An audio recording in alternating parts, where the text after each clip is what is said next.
Bonsoir tout le monde, j'espère que vous allez bien. Quant à moi, je vais super bien. Bienvenue sur la chaîne Girac TV. Si tu es nouveau, n'hésite pas à t'abonner, liker et commenter. Parce que ça envoie un bon signal à l'algorithme YouTube. Alors, aujourd'hui nous allons parler d'une histoire qui se retrouve sur la toile et qui est en train de courir de partout. Il s'agit de l'histoire qui veut diviser Lady Ponce, Moussi le charismatique. C'est-à-dire, c'est une histoire qui est en train de cogner les têtes des artistes camerounais. En fait, les artistes sont en train d'entrer dans le régime. Ils sont en train d'entrer dans ce qu'on appelle mieux diviser pour régner. Le général Bassero a fait une sortie où il a brièvement expliqué et détaillé ce qui est en train de cogner la tête de ces artistes-là. Écoutons-le attentivement et surtout, écoutons très attentivement jusqu'à la fin, parce que dans cette vidéo, le général Bassero a tout détaillé, pied par pied, main par main, jusqu'à la fin. Écoutons le général Bassero. Illégaux. Il n'y a rien qui vous donne droit à quelque chose au Cameroun. Artistes camerounais. Et vous le savez. Vous avez été toujours utilisé comme du bétail, comme un élément qu'on utilise pour avoir accès aux esprits des Camerounais. Quand il a fallu abrutir les Camerounais, on se sert de l'art et de la culture. Vous êtes des artistes de la conservation du pouvoir. Tous autant que vous êtes des artistes structurés pour maintenir le statu quo. Par exemple, quand Pomba a besoin que les Camerounais soient abrutis pour pouvoir me faire 40 ans de gouvernance sans que quelqu'un puisse en sortir, il se sert aussi de la musique et des artistes. Le meilleur véhicule même de zombification et d'abrutissement des masses, qui vous permet de ne même plus ressentir votre propre douleur et votre propre souffrance, qui vous fait donner plus d'importance à une bière et un morceau de porc. C'est la musique. C'est la musique et ce sont les musiciens. À la base, c'est la place que le système vous a donnée. C'est la place que le système... Vous n'avez pas de statut, mais vous avez des artistes d'État. C'est-à-dire que vous n'êtes pas différent de cette société qui complote contre elle-même. Vous faites partie du problème dans votre approche. Des artistes illégaux ne doivent pas se plaindre de ne pas être traités comme des illégaux. Parce qu'un statut, ça donne des droits. Un statut donne des droits. Et là, vous verrez quand vos droits ont été spoliés ou pas. Mais vous n'êtes pas capable de mener le débat politique, le combat politique. Vous venez me combattre plutôt. Et aujourd'hui, vous arrivez face à ces situations où les gouvernants arrivent à vous diviser. Parce que ce qui se passe là, c'est qu'on vous divise. La fois, vous posez le problème de manière claire. Lady Ponce pose un problème qu'on voit partout en Afrique, c'est-à-dire que mais ce qu'elle pose comme problème, c'est ce qu'on appelle la souveraineté culturelle. La souveraineté culturelle. C'est le problème qu'elle pose. C'est peut-être que le français qu'elle parle, bon, chacun comprend ça comme il comprend. Elle pose un problème de souveraineté culturelle dans le principe. Dans le principe. C'est-à-dire que honneur aux artistes du continent, surtout lorsque nous sommes en train d'utiliser l'argent des impôts. Parce que quand c'est l'argent du privé, c'est pas un problème. Mais quand c'est l'argent déjà des impôts des Camerounais, ça fait bizarre, faut pas croire qu'on peut effacer la souveraineté des gens avec l'argent de la sueur de leur front. Mais ce combat n'a de sens que si vous pouvez d'abord mener le combat du statut, le combat politique, qui consiste à choisir vos dirigeants en fonction de ce qu'ils font pour la corporation. 40 ans de Pomba fabriquer des artistes monstres, compliqués à gérer. Très compliqué à gérer. Donc, elle pose un problème de souveraineté, la souveraineté culturelle. Et je vois une réponse de son jeune frère, Moustique le charismatique, qui répond en disant que Lady Ponce qu'elle ne paye pas ses danseurs, elle chante en Europe. Non, que quand elle chantait elle-même pour le président de la République, c'était quoi? Donc, voilà la réponse de Moustique le charismatique à la problématique que posait Lady Ponce. Vous voyez très bien que ce n'est pas le même problème. Il y a un problème personnel, c'est un problème structurel. Vous voyez très bien que sur un problème de souveraineté culturelle, la réponse de son frère artiste est une attaque personnelle à sa vie. Est-ce que vous voyez le schéma? Pourquoi je vous dis que on est dans un pays qui est totalement divisé? Qui est totalement divisé.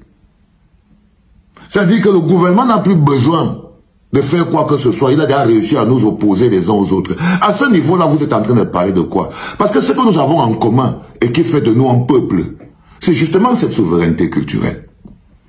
C'est justement cette souveraineté culturelle qui est comme la souveraineté alimentaire. Pourquoi c'est qu'on est agressé? Parce que la souveraineté culturelle n'est pas différente de la souveraineté alimentaire. Produisez ce que vous mangez. Un pays s'appauvrit quand il paye dehors tout ce qu'il mange. Un pays qui ne produit pas ce qu'il mange est un pays qui s'appauvrit. C'est pour ça que les gens aiment les pays qui ne produisent rien pour qu'on vende. Regardez, au Cameroun, on reçoit des sacs de riz alors qu'on peut produire le riz en dehors. C'est ça qui fait qu'on soit des pays pauvres. Parce que notre souveraineté alimentaire n'est pas là. On mange les pâtes qu'on ne fabrique pas. Mais on évite de manger le manioc. Et si jamais on dit aux gars qu'arrêtez de faire venir les pâtes, arrêtez de faire venir le riz, les gens vont dire que non, il faut laisser la libre. Mais dans tous les pays du monde, on régule ce qui entre dans les pays des autres. On donne d'abord la priorité à la souveraineté de la production territoriale. C'est le problème qui se pose et c'est une vision politique. Et c'est une vision politique. Le gouvernement néocolonial de Pomba est un gouvernement qui vit de l'aide au développement. C'est-à-dire qu'eux, ils empruntent pour vous nourrir. Ils ne vous donnent pas la possibilité de créer vous-même votre propre richesse. C'est-à-dire qu'en ce moment, par exemple, quand vous êtes au Cameroun, là, on devrait aider les gens à produire le riz pour qu'eux-mêmes ils produisent leur propre riz, leur propre macabo, leur propre machin truc, leur propre pain. Même le blé pour pousser au Cameroun, mais on dit que l'on meurt de faim parce qu'il n'y a plus le blé en Ukraine. Pour la simple raison qu'on a un énorme problème de politique de souveraineté. On n'est pas un État souverain parce que Pomba a gagné à 200%. Non. Pas parce que Pomba a gagné à 200%. On est un État souverain parce que on décide d'abord de consommer ce qu'on produit, de s'habiller de ce qu'on produit et de vivre de ce qu'on produit. Trust me, les gars. Donc, on est donc face à un problème de souveraineté et direct, vous voyez, Moustique l'attaque sur un problème personnel. Il est même allé exhumer un cadavre, un gars là qui était mort au village de Sicilien. J'ai cherché dans ma tête que où est le rapport entre ce problème de souveraineté structurelle et culturelle et les problèmes personnels. Et j'ai compris qu'on est maintenant entré dans les camerouniasités. L'intérêt commun n'existe jamais chez nous. C'est pour ça que c'est ça le peuple. Même les artistes n'arrivent pas à défendre en commun la souveraineté culturelle. Ils sont tous dans l'illégalité, là où ils sont au Cameroun. Là. Ils sont tous dans l'illégalité, aucun n'a un statut. Chacun vit du jonglement et de sa proximité avec les dirigeants. Aucun artiste là ne vit d'autre chose que de sa proximité avec un ou deux, trois dirigeants là-bas dans le pays. Donc, du coup, ils dépendent des dirigeants. Ils dépendent des dirigeants. Ça veut dire que quand tu attaques une structure qui fait quelque chose qui est une entorse à la souveraineté culturelle, par exemple, et tout, vous verrez que il y a des gens qui se lèvent pour venir défendre. Tu te demandes, mais celui-ci sort d'où? Pourtant, c'est même un artiste comme moi, on devait te comprendre. Non. C'est parce que les gens ne vivent pas de l'art, ils vivent des relations. C'est ça dans un système de conservation de pouvoir, où on a des artistes de conservation de pouvoir. Les gens vivent des relations. Les gens vivent des relations. Donc parfois tu te dis quelque chose, tu vois quelqu'un venir t'attaquer. Bam, il vient de loin, tu dis mais le gars s'il sort de moi, il n'est pas prononcé. Non. Les gens vivent des relations. Résultat des courses, les pauvres bougres qui souffrent ensemble commencent à se diviser et commencent à se séparer avec la colère en utilisant les problèmes personnels qu'ils ont. Parce que là, on pourrait rester sur le problème structurel. Parce que c'est un débat. On peut toujours l'avoir sans que quelqu'un ne soit en train de pleurer. On peut toujours l'avoir sans que quelqu'un ne soit en train de pleurer. Pourquoi c'est que vous ne devez pas avoir des débats de souveraineté? Mais parce que vous ne savez pas ce qu'on appelle un État souverain. Vous estimez que ce débat n'a pas sa place là. Mais ce débat a sa place, le débat de la souveraineté, le débat de la place de l'artiste au Cameroun. Parce que dès que tu finis ça, tu tombes donc sur le vrai débat, qui est le débat du statut de l'artiste. Quelle est la place de l'artiste dans la société? Donc n'utilisez pas vos problèmes personnels, les enfants. Sinon c'est votre âme et votre esprit que vous mettez dans la broyeuse de l'opinion publique à relance politique. N'utilisez pas ça. Ne vous faites pas manipuler, diviser encore plus devant les gens par la société. Ça ne rapporte rien. Il y a des gens, vous allez noyer un poisson, vous allez faire ceci. Non, n'ayez pas peur d'avoir des débats de souveraineté. Et la souveraineté culturelle commence d'abord par le statut. Ça commence d'abord par le statut. Et ne pas avoir une vision politique qui consiste à d'abord mettre en priorité, avec nos maigres petites ressources, l'artiste camerounais. Ça veut dire que, si vous fonctionnez comme ça veut dire que il faut faire venir tous les artistes américains, nigérians, machin, parce que ils ont la machine industrielle même pour être diffusés plus que les artistes camerounais. Ils ont le développement. Quand tu écoutes, parfois on écoute les chansons même des Fally pour Papa, tout dans la... C'est pas parce qu'on aime ça, c'est parce qu'il y a aussi plein de gens qui aiment ça. Parce qu'il y a le système qui fait diffuser ça. Parce que, mais c'est pas ça le problème. Le problème c'est, quelle vision voulons-nous donner à notre pays? Vers quelle direction voulons-nous aller?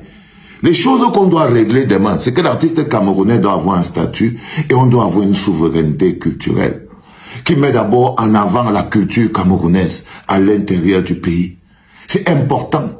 C'est quand la culture camerounaise est déjà bien à l'intérieur du pays, sécurisée, stabilisée, qu'on peut se permettre de faire quelques invités, mais on ne peut pas renverser. Ce n'est pas une bonne vision politique. Au-delà des personnes et tout, ce n'est pas une bonne vision politique. Donc, parfois vous voyez les artistes, les gens viennent vous dire non, vous ne vous payez pas quand le peuple souffre. Mais il suffit que les petits gagne-pain soient touchés pour voir comment les gens s'énervent. Ok? Mais comme je le dis souvent, quand le changement est inéluctable, les enfants, même les actes de conservation les plus compliqués deviennent des actes de changement. Ça, c'est même pas seulement le deuxième podcast. Je crois que c'est le premier podcast phase 2. C'est tout. Et on va fermer ce débat qui ne nous sert à rien. Parce que quand les gens viennent derrière leurs problèmes personnels, on n'est plus en train d'avoir le problème structurel. On n'est plus en train de parler, d'ici là on sera plus en train de parler du statut de l'artiste, de la place de l'artiste, ce sera derrière les dessous de table, des chiffons de caleçons des uns et des autres. Et du coup, vous allez en quitter du débat fondamental qui touche tous les artistes camerounais et vous allez nous plonger dans les problèmes de personnes et de petites personnes d'ailleurs. Donc, mais ce sera toujours votre vie que vous serez en train d'exposer sur Internet. Artistes camerounais, faites très attention. Ne soyez pas les arachides du deuil. C'était papa.